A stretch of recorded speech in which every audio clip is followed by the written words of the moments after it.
Muy bien. La palabra que quiero compartir con vosotros he titulado Si morimos con Él. Me ha sorprendido mucho. Sabéis que hemos tocado un par de palabras fieles, de las que hemos encontrado en la Escritura. Y hace 2 domingos, hace 3 exactamente, compartimos palabra fiel y digna de ser recibida por todos. Y luego también luego también vimos otra palabra fiel, y es que si alguno anhelaba obispado. Y estos son las palabras fieles que habíamos encontrado, pero hay muchas más en la Escritura. Y yo estaba recopilándolas, estaba buscándolas, estaba preparándolas, quería prepararlas, porque una palabra fiel es algo importante, es algo que va a servirnos de base para nuestra vida.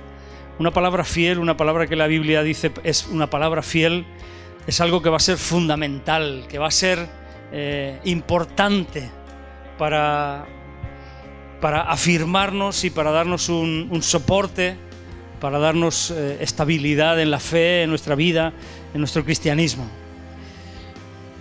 Entonces, en estas palabras fieles quiero compartir con vosotros otra palabra fiel y me sorprende la sabiduría de Dios.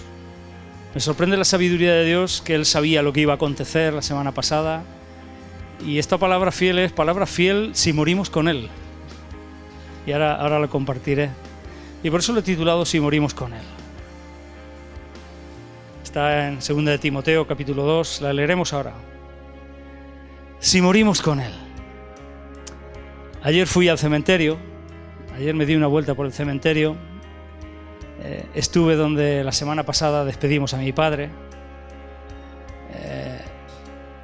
Sé lo importante y lo necesario y lo podríamos decir incluso imprescindible que es que atravesemos ese proceso de dolor que llamamos duelo, que atravesemos el duelo hasta llegar a su conclusión, hasta concluir el duelo bien, para no dejarlo inconcluso, para no tener esa pérdida siempre en el corazón. Y me llené un poco de valor, de valentía, y por eso fui allí para enfrentarme de lleno a la ausencia de mi padre, a su pérdida, y para, estando a solas, pues poder dar rienda suelta a todas mis emociones. Y allí pues mi corazón, mis ojos se llenaron de lágrimas, de muchas lágrimas. Pero mi corazón se llenó de gozo, se llenó de paz, se llenó de tranquilidad. Mi corazón se llenó de seguridad y de esperanza. Di gracias a Dios por el día en que mis padres, sabéis que Él quería que lo enterráramos con mi madre y los enterramos juntos. Pusimos juntos en el mismo nicho. Y di gracias a Dios por el día en que mis padres abrieron su corazón a su amor. El día que mis padres se entregaron, primero mi madre y luego al tiempo mi padre. Ellos se entregaron al Señor, ellos rindieron su vida a Jesucristo, pidieron perdón por sus pecados, le confesaron como Señor y Salvador de sus vidas. Y le di gracias a Dios por ese día. Y mi corazón, os digo, se llenó de un gozo y de una paz indescriptible, de una alegría profunda, de saber que ahora estaban con Él. Recordé, y yo creo que mi padre os lo habrá contado a muchos, recordé el día en que yo me encerré en mi habitación. Yo recién llevaba muy poquito tiempo de creyente. Y me encerré en mi habitación y me puse a orar.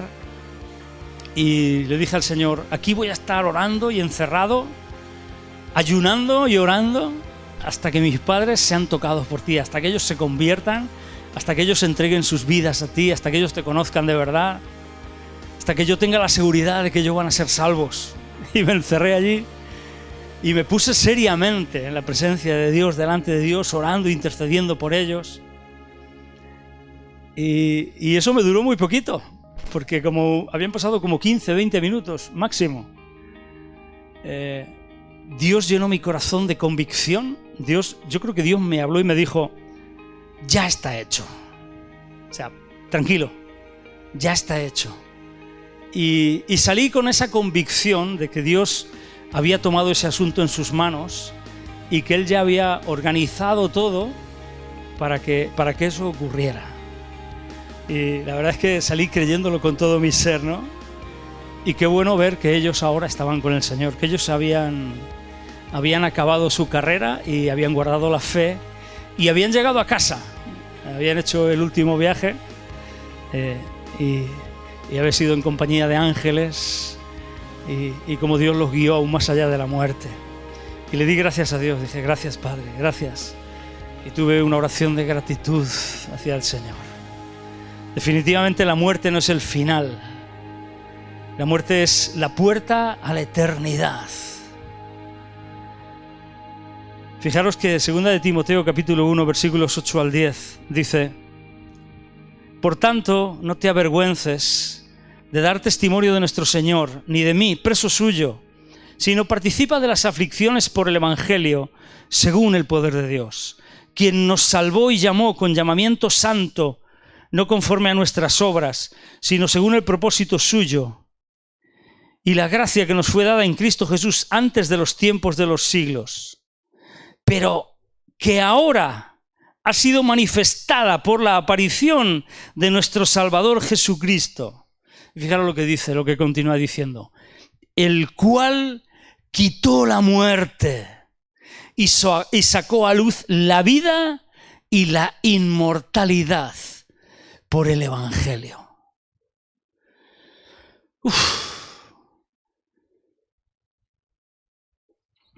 El Evangelio es el acceso a la vida y a la inmortalidad eternas, a la vida eterna en la presencia del Señor. ¿Qué seguridad más grande inundó mi corazón respecto de todo esto para con ellos dos? Porque sé con total certeza que ellos han muerto con Él y hoy viven con Él.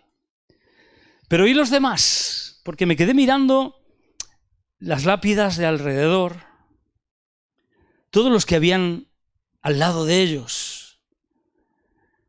Mirando las lápidas me di cuenta de que casi todas, prácticamente la gran mayoría tenían grabadas o cruces o vírgenes. Casi todas tenían un motivo religioso. Y pensé, ¿habrán muerto con Cristo? Yo no soy quien para decir que no, ni mucho menos. Y Dios quiera que en sus últimos momentos, en algún momento de su vida, ellos hubieran tenido ese encuentro, ese contacto con el Señor, hubieran rendido su corazón, hubieran pedido perdón por sus pecados, se hubieran arrepentido. Y me di una vuelta observando las lápidas y la verdad es que me llamó muchísimo la atención los diferentes motivos que había en algunas de ellas. Había grabados de coches. En una había hasta un Dian 6 y un Seat Panda también vi en una de ellas. Vi hasta un camión. Imaginaros que a mi padre, que le han gustado tanto los camiones, le hubiéramos puesto un camión en vez de ponerle el Salmo 91, el que habita al abrigo del Altísimo morará bajo la sombra del Omnipotente, donde Él está ahora para siempre. Hasta un camión, un Pegaso Comet de esos de antiguamente. Seguramente, claro, di por hecho que el hombre había sido camionero. Vi motos, vi incluso cazadores. Vi hasta escudos de fútbol, de equipos de fútbol. Incluso en alguna lápida blanca, que sabéis que suelen ser las de los niños, vi hasta dibujos animados. Y pensé, ¿esto sería lo que identificaba las vidas de quienes están enterrados ahí? ¿De quienes están metidos ahí? Y de nuevo me volví a preguntar, ¿habrán muerto con Cristo? ¿Habrán muerto con Cristo? En 2 de Timoteo, capítulo 2, versículos 11 al 13, hay una palabra fiel. Y como podéis ver, no es algo que yo haya preparado ahora, este tema de si morimos con Él, porque sabéis que estaba con esto de las palabras fieles Y esta palabra fiel dice, versículo 11, palabra fiel es esta, si somos muertos con Él. Otras traducciones, la Biblia de las Américas, la Nueva Versión Internacional, la Nueva Traducción Viviente, casi todas el resto de versiones o de traducciones dicen, si morimos con Él. Si somos muertos con Él, también viviremos con Él. Si sufrimos, también reinaremos con Él. Si le negáremos, Él también nos negará. Si fuéramos infieles, Él permanece fiel. Él no puede negarse a sí mismo.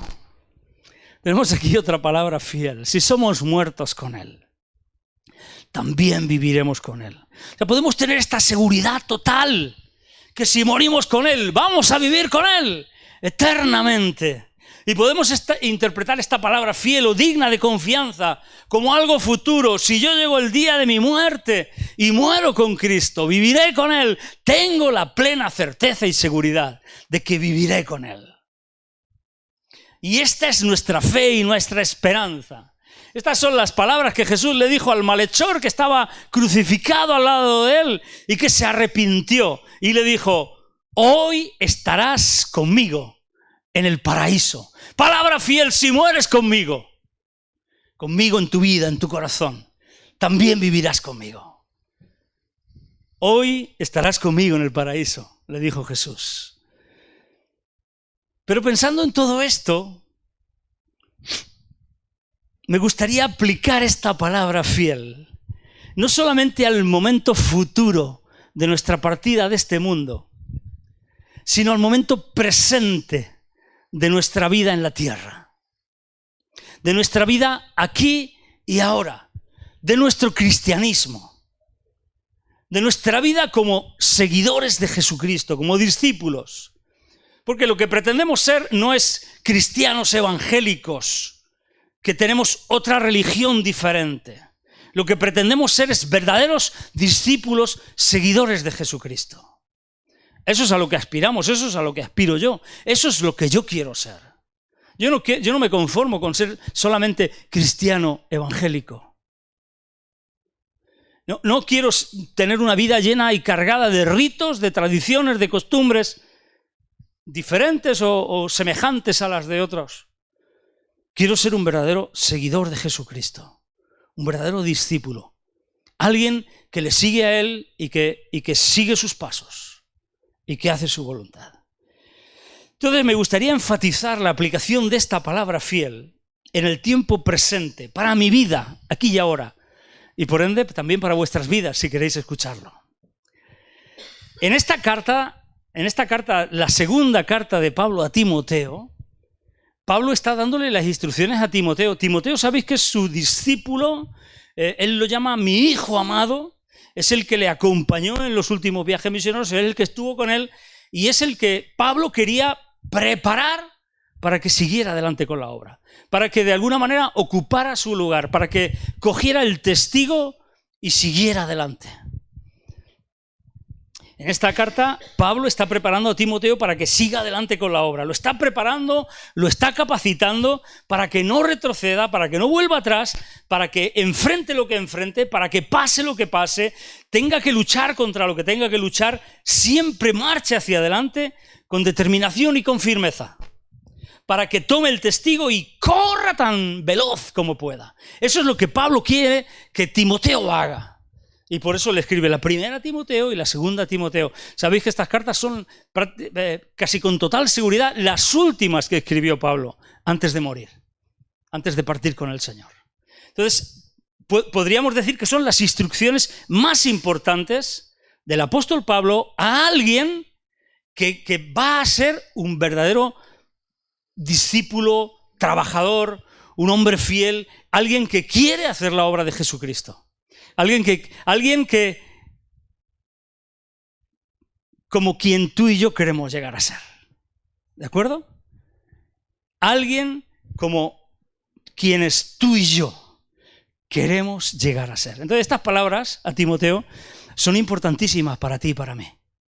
Porque nosotros queremos llegar a alcanzar lo que Dios tiene preparado para nosotros. Nosotros queremos desarrollar todo el potencial que Dios ha puesto en nuestras vidas. Nosotros queremos llegar, el día que lleguemos a la tumba, queremos morir con Él, obviamente porque vamos a vivir con Él. Pero queremos llegar allí con un potencial desarrollado. No queremos llegar allí con qué pena si hubiera hecho, con qué pena si hubiera sido, con por qué no hice esto, por qué no hizo lo otro. Queremos llegar allí habiendo hecho lo que teníamos que hacer, habiendo servido a quien teníamos que servir, habiendo anunciado el Evangelio, habiendo sido ministros competentes, habiendo hecho lo que teníamos que hacer. Yo quiero llegar así y yo creo que tú también quieres llegar allí, así. Tú quieres desarrollar todo lo que Dios te ha llamado a hacer. Entonces, estas palabras forman parte, estas palabras fieles que hemos leído, forman parte de las instrucciones, si leemos todo el contexto, para un buen soldado de Jesucristo. Pablo le está diciendo a Timoteo, tú tienes que ser un buen soldado de Jesucristo. Un buen soldado de Jesucristo tiene que tomar estas palabras fieles y aplicarlas a su vida. También para un atleta que consigue la victoria, que consigue la medalla de oro, que no se conforma con la de plata. Para un atleta victorioso. También Pablo le dice, el atleta, el que lucha. Y también para un labrador fructífero, no un labrador que no consigue cosechas, sino un labrador que consigue cosechas abundantes, que alcanza mucho fruto. Y también, si seguimos leyendo, para un obrero aprobado. Un obrero que no suspende, un obrero aprobado que además no tiene de qué avergonzarse. Qué bueno llegar a la presencia del Señor y no tener nada de qué avergonzarnos, ¿eh? ¡Wow! ¡Wow! Estas palabras fieles nos van a ayudar a ser así.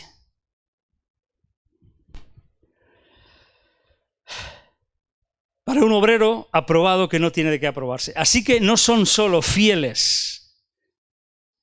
No son solo fieles, son además muy importantes, porque son claves para que no fracasemos en cuanto a ser hijos de Dios, para que no fracasemos en cuanto a nuestra fe, para que no fracasemos como verdaderos hijos e hijas de Dios. Palabra fiel es esta: si somos muertos con Él, también viviremos con Él. Si sufrimos, si le negáramos, si fuéramos infieles. Lo primero que tenemos que notar es ese sí, que es plenamente y totalmente condicional. Es decir, va a depender de lo que tú y yo hagamos el resultado que vamos a obtener. El resultado que vamos a conseguir va a depender de lo que tú y yo hagamos. Si somos muertos con Él, si sufrimos, si le negáremos, si fuéramos infieles. ¿Veis este condicional tan grande? Lo primero que debemos notar es lo condicional de todo esto. Si hacemos algo, si damos el paso en algo, obtenemos la consecuencia, el resultado correspondiente. Es decir, el resultado siempre va a estar determinado por lo que nosotros hacemos. Entonces vamos a ir por partes para ver todo esto, ¿de acuerdo? Lo primero, si somos muertos con Él, también viviremos con Él. Otras versiones dicen si morimos con Él. Por eso, si somos muertos con Él, si morimos con Él, también viviremos con Él. Este tema que lo podemos llevar al final de nuestros días, si lo traemos a nuestra vida presente,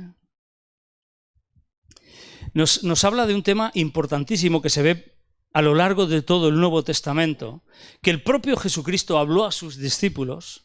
¿Os acordáis que Jesús les dijo muchas veces, si alguno quiere ser verdaderamente mi discípulo, tiene que venir en pos de mí y tiene que tomar su cruz? Y la cruz es un instrumento de muerte. Es decir, uno tiene que morir a sí mismo. Toma su cruz y sígame.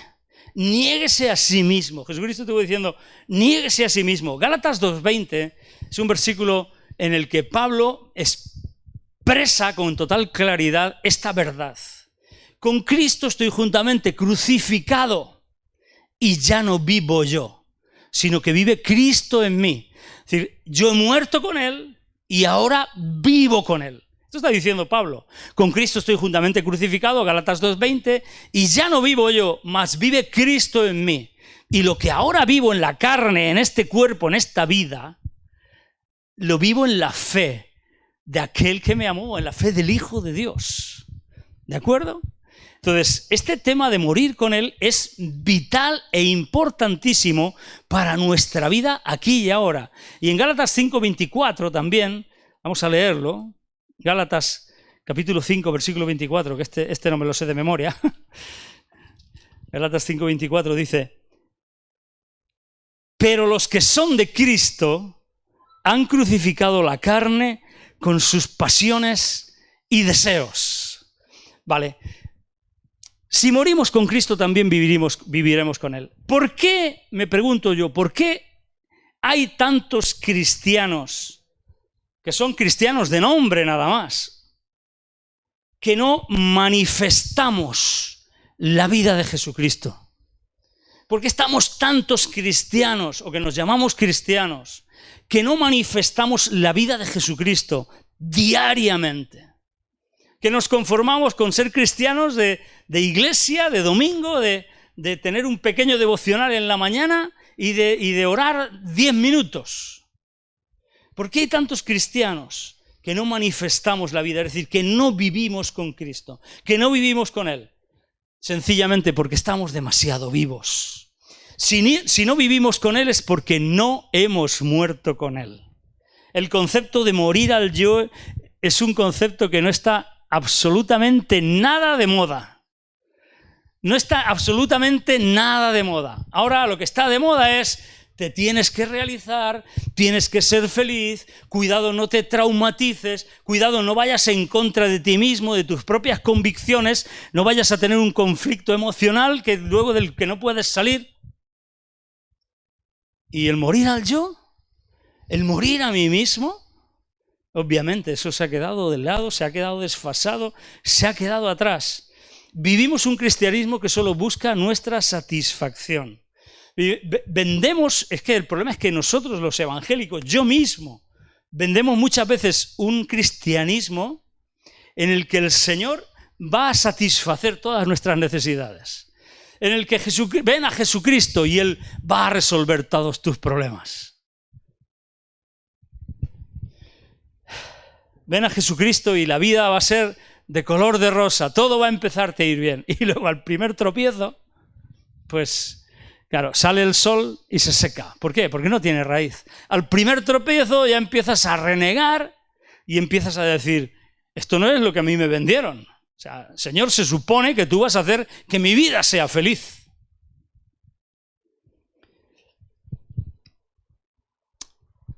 Vendemos un cristianismo en el que el Señor no es el Señor, en el que el Señor se convierte en nuestro sirviente y el que nosotros nos convertimos en señoritos.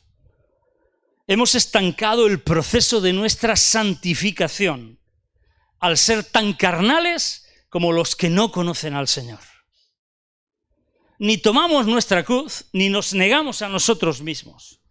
Al contrario, nosotros mismos y nuestro yo siempre va a ser lo primero en nuestra vida. Que nadie nos quite nuestros privilegios, que nadie nos quite nuestros derechos, que nadie nos estorbe, que nadie se interponga en nuestro bienestar. Es nuestro máximo objetivo, vivir bien, el estado del bienestar del cristiano evangélico, añadiría yo. Que nadie nos tuerza esto. Nuestra vida terrenal ha pasado a ser lo primordial, lo único que vemos y aquello por lo que vivimos, y perdemos de vista lo que es verdadero, lo eterno. Y por eso la cantidad de problemas que nos envuelven en esta vida. Y por eso no vivimos con Cristo. Por eso no manifestamos una vida de un cristiano verdadero. Por eso nos falta el poder, la autoridad, el respaldo, la unción. Por eso nos falta esa vida espiritual potente que impacta a los demás, que me transforma a mí mismo y que impacta a los demás. Nos hemos rendido a nuestros deseos, a nuestra felicidad y a nuestra voluntad egoísta. Y que no nos hablen de hacer un pequeño sacrificio. Si queremos manifestar la vida de Cristo en nuestras vidas, es imprescindible que muramos con Él, que tomemos nuestra cruz. Fijaros que en teoría el bautismo representa esto. En Romanos capítulo 6, que lo vamos a leer ahora, en Romanos capítulo 6, versículos del 8 al 14, Pablo también habla de esto mismo. Está hablando de que hemos muerto al pecado, de que realmente el cristiano que ha muerto es el que vive para Dios. Romanos 6, del 8 al 14, fijaros. Y si morimos con Cristo, creemos que también viviremos con Él. ¿Veis cómo Pablo también lo está diciendo aquí? Sabiendo que Cristo, habiendo resucitado de los muertos, ya no muere, la muerte no se enseñorea más de Él. Porque en cuanto murió, al pecado murió una vez por todas. Mas en cuanto vive, para Dios vive. Así también vosotros, y esto es lo que tenemos que hacer, consideraos muertos al pecado, pero vivos para Dios en Cristo Jesús, Señor nuestro. No reine pues el pecado en vuestro cuerpo mortal, de modo que lo obedezcáis en sus concupiscencias, en sus pasiones. Ni tampoco presentéis vuestros miembros al pecado como instrumentos de iniquidad, sino presentaos vosotros mismos a Dios como vivos de entre los muertos, y vuestros miembros a Dios como instrumentos de justicia. Porque el pecado no se enseñoreará de vosotros, pues no estáis bajo la ley, sino bajo la gracia, porque habéis muerto con Cristo. Entonces, si realmente morimos a nosotros mismos, la vida de Jesucristo se manifestará en nuestras vidas. Si la vida de Jesucristo no se manifiesta en nuestras vidas, es porque no hemos muerto a nosotros mismos, porque estamos más vivos que nadie. Y elegimos nuestra propia vida. El versículo siguiente dice, si sufrimos, a lo que habría que añadir, si sufrimos con Él, si sufrimos, también reinaremos con Él. Y aquí se trata no de ese sufrimiento, de decir, bueno, ahora nos vamos entonces a latigar, vamos a andar descalzos, vamos a hacer penitencia, vamos a hacer cosas raras. No, si sufrimos, se trata de soportar las pruebas y las dificultades presentes, se trata de soportar la oposición y se trata de permanecer firmes bajo presión. Porque la recompensa que vamos a obtener es mucho más grande que lo que podamos perder al rendirnos. La presión que vamos a recibir de ser cristianos, de haber tomado la decisión de seguirle, de haber tomado la decisión de morir, de considerarme muerto al pecado, cuando tus amigos, tus vecinos, tus compañeros te inviten, vámonos a hacer lo que sabes que no debes de hacer. Y la presión de decir, no, yo no puedo. ¿Por qué? Porque yo he muerto, porque mis miembros no pueden hacer lo que a Dios no le agrada. Wow, qué fuerte es esto, ¿verdad? Pero esa presión, soportar todo esto, tomar decisiones firmes, es ese tipo de sufrimiento al que se refiere. ¡Qué poco soportamos el sufrimiento! ¡Qué poco! ¿Cómo no nos gusta no sufrir? Una de nuestras metas más altas es evitar el sufrimiento. Entonces la pregunta es, ¿cuánto nos cuesta nuestro cristianismo? ¿Cuánto me cuesta mi cristianismo? ¿Qué precio estoy dispuesto a pagar? Nuestro cristianismo es de tan poco esfuerzo y de tan poco sufrimiento que es por eso la razón por la que no reinamos con Él. Reinar con Cristo es establecer el gobierno de Dios. ¿Por qué no establezco el gobierno de Dios en mi vida y en todo lo que rodea mi vida, en todas las áreas de influencia de mi vida, en todas las personas sobre las que yo tengo influencia? Porque no sufro con Él, porque no estoy dispuesto a sufrir con Él, porque no estoy dispuesto a ceder absolutamente nada, porque estoy solamente preocupado de conseguir lo que a mí me satisface. Nuestro cristianismo es de tan poco esfuerzo y tan poco sufrimiento que por eso no reinamos con Él. Por eso no manifestamos ni establecemos el reino de Dios en nuestros días. Porque para establecer el reino de Dios, para reinar con Él, es necesario el sufrimiento por este reino. La pregunta es, ¿cuál es nuestra pasión y nuestro sufrimiento por su reino? Fijaros que en Hechos 14:22, que vamos a leer, Pablo estaba confirmando los ánimos de los discípulos, exhortándoles a que permaneciesen en la fe y diciéndoles, es necesario. Esta es una de las cosas que son necesarias en la Escritura. Es necesario que a través de muchas tribulaciones, a través de sufrimientos, a través de padecimientos por Cristo, por causa del Evangelio, entremos en el reino de Dios. Es decir, en el reino de Dios, si no pagamos el precio de enfrentarnos, de sufrir por el reino, no vamos a entrar en el reino, no vamos a reinar, no vamos a gobernar con Cristo. Vamos a ser cristianos de pacotilla, permitidme que lo diga así. Vamos a ser cristianos de pacotilla. Cristianos blanditos, como bien decía mi padre. Blanditos, completamente blanditos. Segunda de Tesalonicenses también nos habla esto mismo. Segunda de Tesalonicenses, capítulo 1, versículos 3-5, del 3 al 5, dice esto mismo.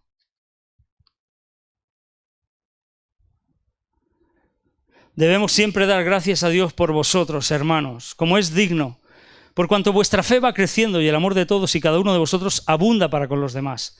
Tanto que nosotros mismos nos gloriamos de vosotros en las iglesias de Dios, por vuestra paciencia y fe, en todas vuestras persecuciones y tribulaciones que soportáis. Esto es demostración del justo juicio de Dios, para que seáis tenidos por dignos ¿de qué? Dignos del reino de Dios.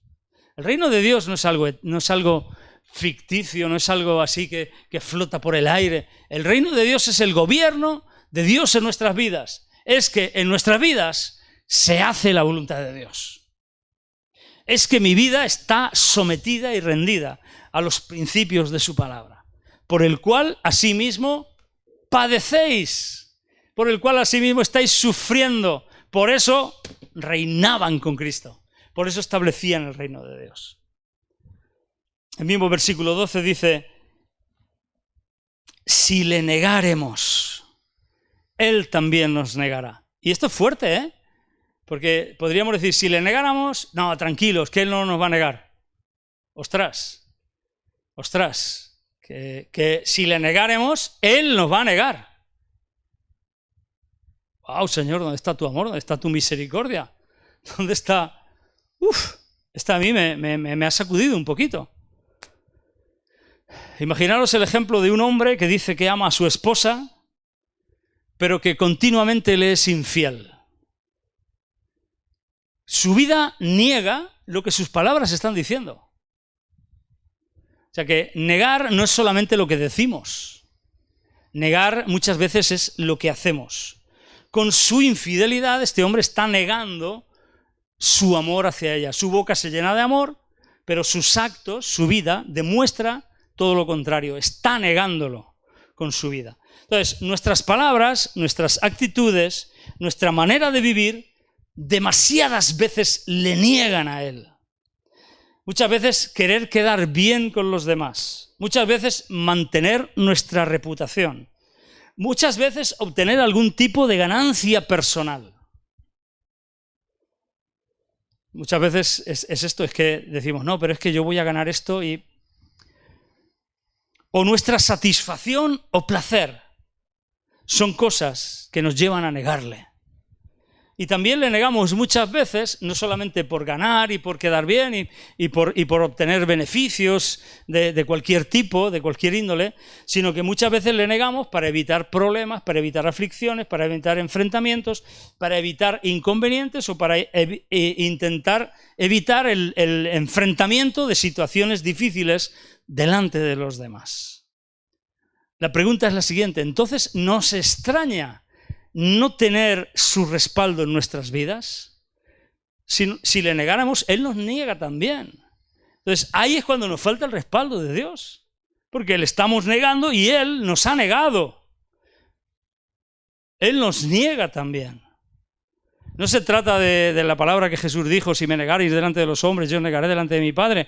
Está claro que la aplicación de esta palabra fiel es en un momento futuro, pero también es el momento presente. Si le negáremos, Él no se involucrará en nuestras vidas, sino que nos negará si vivimos negándole. Aunque no lo hagamos con nuestras palabras, aunque no lo hagamos como Pedro, que le negó, con nuestros actos, con nuestra falta de fidelidad, con nuestras tretas y trapicheos para sacar ventaja en nuestra vida. Fijaros que en 2 de Pedro, capítulo 2, versículo 1, 2 de Pedro 2:1,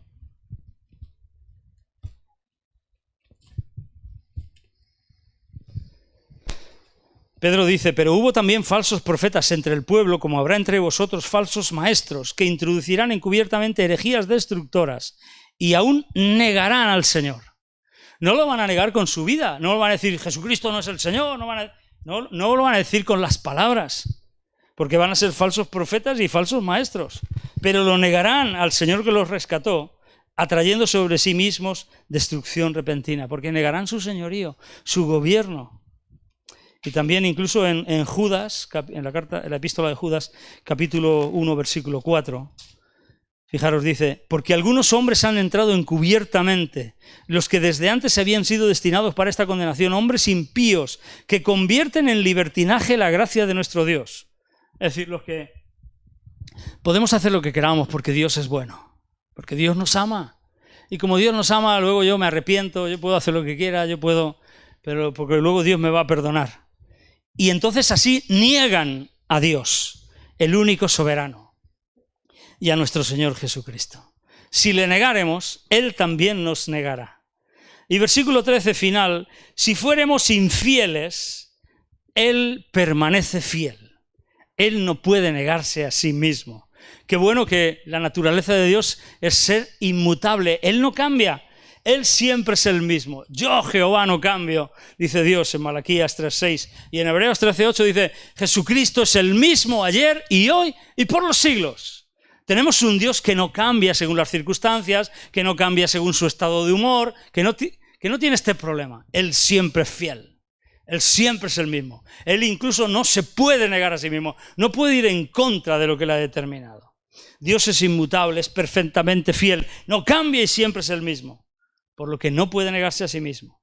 Siempre Dios seguirá sus reglas y principios. Y si nosotros fuéramos infieles, Él siempre va a permanecer fiel. Pero esto tiene dos vertientes, dos aspectos, dos facetas.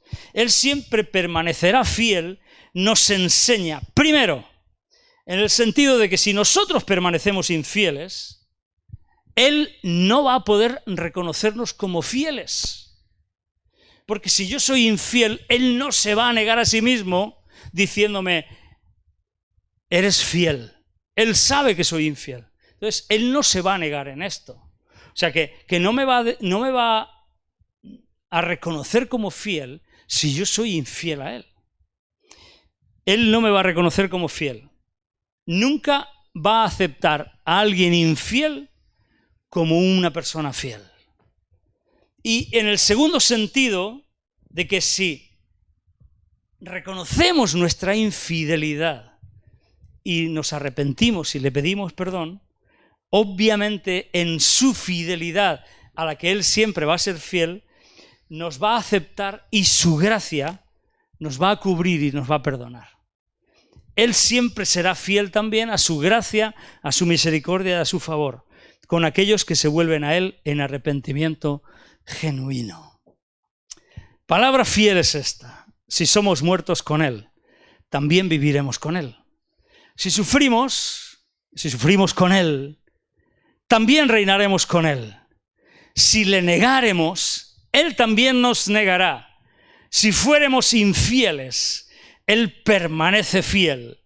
Él no puede negarse a sí mismo. Pensé que que todas esas lápidas en las que no vi un atisbo de esperanza, ni vi un rasgo de vida, pensé que todas esas lápidas mostraban mi fracaso como hijo de Dios. Y también pensé que mostraban nuestro fracaso como iglesia, como punto de luz del Evangelio. Nuestro fracaso como iglesia para alcanzar a los perdidos. Esto me hizo mucho que pensar.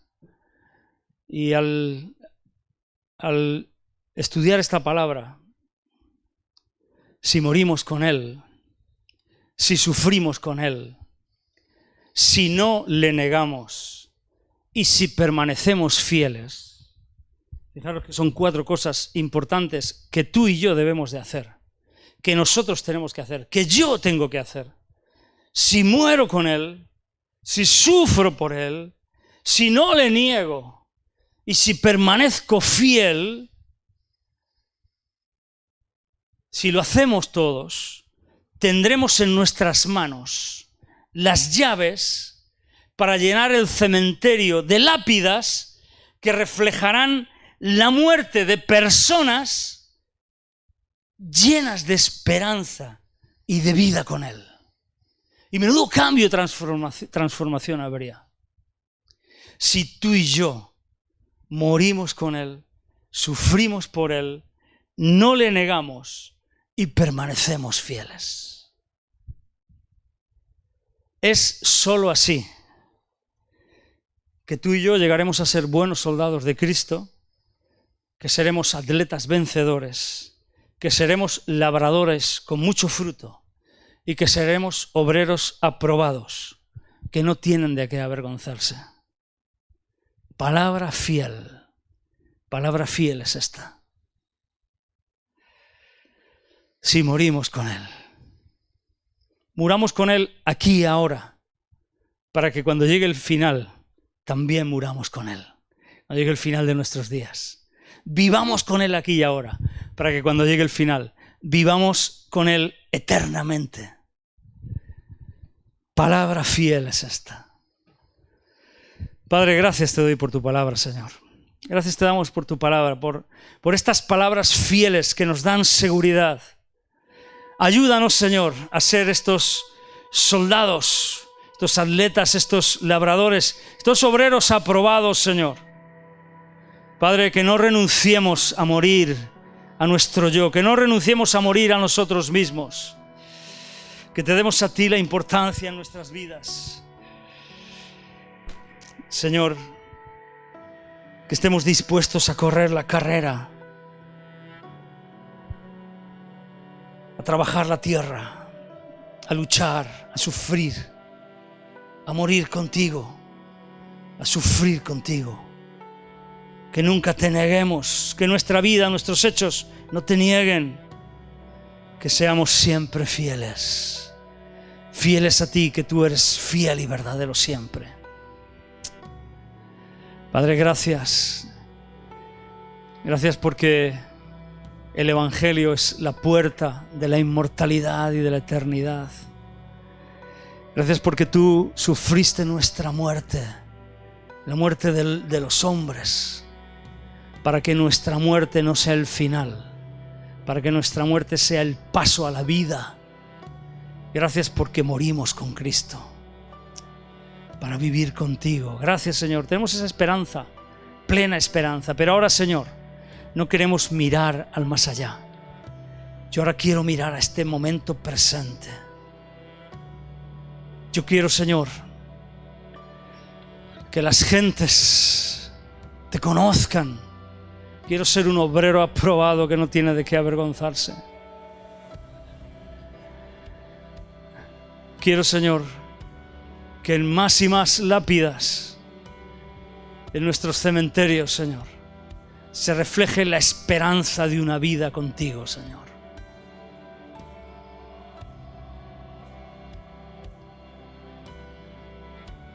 Padre, gracias.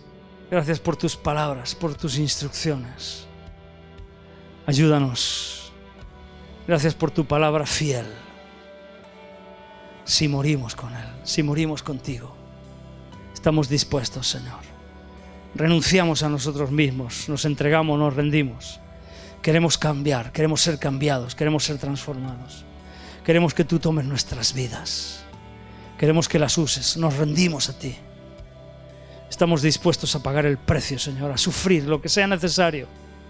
No vamos a buscar nuestro propio beneficio personal. Oh Dios Santo, estamos preparados. No queremos negarte. Vamos a ser fieles. Ayúdanos, Señor, en el nombre de Jesús. Amén, amén. Que Dios os bendiga y os ayude a morir con Él.